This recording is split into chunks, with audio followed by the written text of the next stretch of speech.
My name is Nick Zaino, and I'm a partner at the law firm of Carmody, Torrance, Sandak, and Hennessy. I'm here today on behalf of the CBIA to answer one of the many frequently asked questions that employers have related to their response to the COVID-19 pandemic.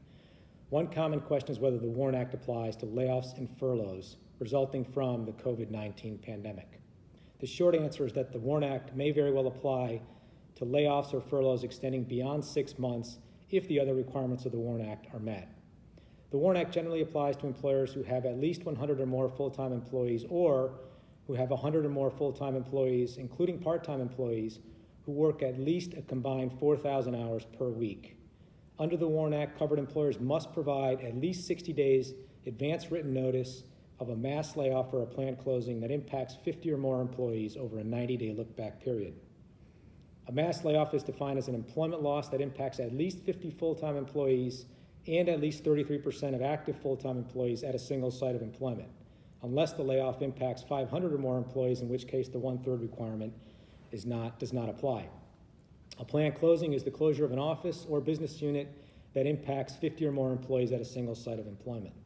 In order for the WARN Act to apply, there must be an employment loss.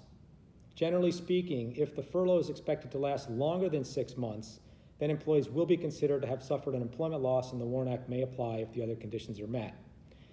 If an employer has a good faith belief that a furlough will last less than 6 months, then WARN Act will likely not apply because employees will not be considered to have suffered an employment loss.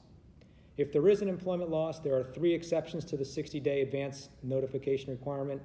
The exceptions are faltering company exception, unforeseeable business circumstance, or a natural disaster. The COVID-19 pandemic will likely be considered an unforeseeable business circumstance, but this doesn't completely relieve employers of their obligations if other conditions are met. The employer must still provide as much advance notice as practicable to workers who will be impacted or their labor union, to the chief elected official of government in which the site of the planned closing or mass layoff will occur, and to the state dislocated workers unit.